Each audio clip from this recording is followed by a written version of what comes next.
बच्चों, आज हम पाठ 6 चश्मा पढ़ेंगे। इसके प्रश्न उत्तर करेंगे।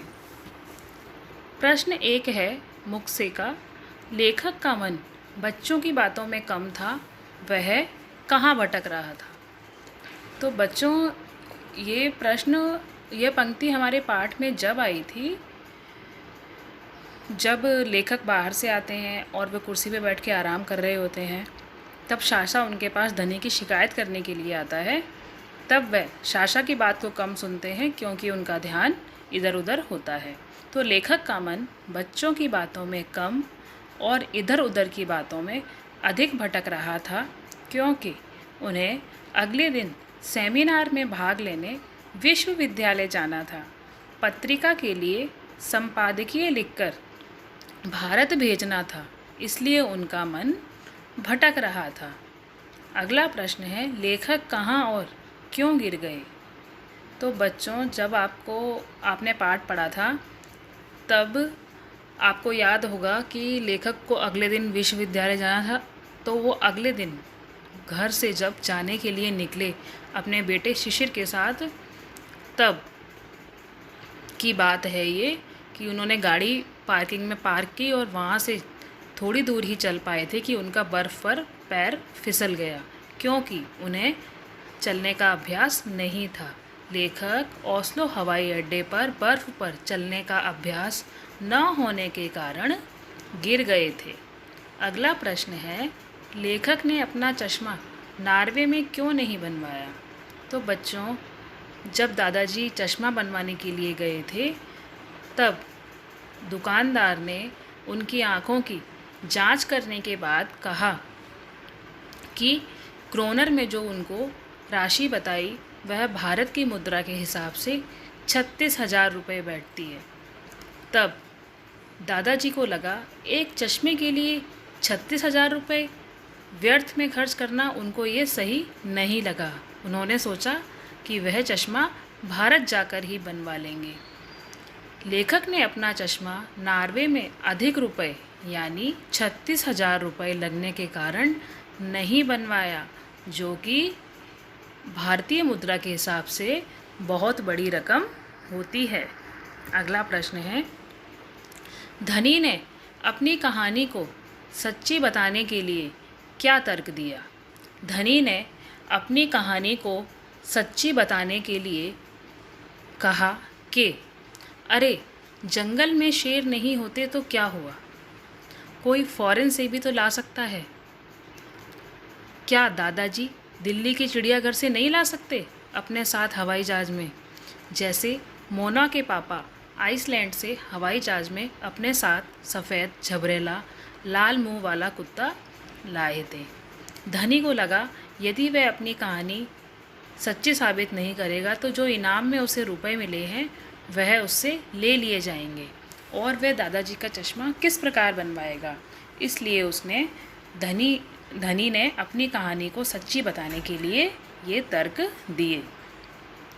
धनी कहानी से प्राप्त रुपयों का क्या करना चाहता था। तो बच्चों, पूरे पाठ में जो कहानी है वह इसी पंक्ति के इर्द गिर्द घूम रही है कि धनी ने ऐसा क्यों किया। धनी कहानी से प्राप्त रुपयों से दादाजी का चश्मा बनवाना चाहता था क्योंकि जब उसने देखा दादाजी महंगा होने के कारण चश्मा नहीं बनवा रहे हैं, तो उसने सोचा वह अपने इनाम के पैसों से और अपने बचत किए हुए पैसों से दादाजी के लिए चश्मा बनवा देगा। अगला प्रश्न है, फ़ोन से संबंध शिकायतें और बातें किस किस के बीच हुई, लेखक को क्या बताया। तो बच्चों, ये हमारे पाठ के शुरू में ही था कि लेखक जैसे ही घर आते हैं और वो घड़ी की तरफ देखकर पूछते हैं कि किसी का फ़ोन तो नहीं आया था। तब फ़ोन के संबंध में शिकायतें और बातें लेखक, उनकी पत्नी और शाश्वत के बीच हुई। इस संबंध में लेखक ने कहा कि बहुत से लोगों को अनेक प्रकार के काम होते हैं, कोई व्यर्थ में फ़ोन थोड़े ही करता है। जब उनको पता चला कि धनी बिना बात किए ही फ़ोन काट देता है, तो वो थोड़ा नाराज़ हुए और उन्होंने ऐसा कहा। आइए आगे बढ़ते हैं। प्रश्न 7 है लेखक के कुर्सी पर बैठते ही शाशा वहाँ क्यों पहुँच गया? उसने लेखक को क्या बताया? लेखक के कुर्सी पर बैठते ही शाशा वहाँ धनी की शिकायत करने पहुँच गया। उसने लेखक को बताया कि यह धनी बहुत शैतानी करता है।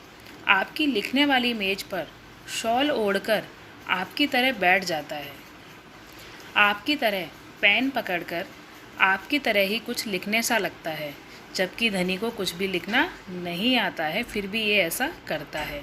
मैं कुछ कहूँ उससे पहले ही गुस्से से देखता है। जैसे दादाजी आप गुस्से से देखते हो वैसे ही यह भी देखता है और कहता है, देखते नहीं, अब मैं हिमांशु जोशी हो गया हूँ, दादाजी हूँ, शोरगुल कतई नहीं। अर्थात यह जब आप चले जाते हो तो आपकी नकल कर कर घर में बैठ जाता है और हमारे साथ भी वैसा ही व्यवहार करता है जैसे कि ये सच में दादाजी ही हो।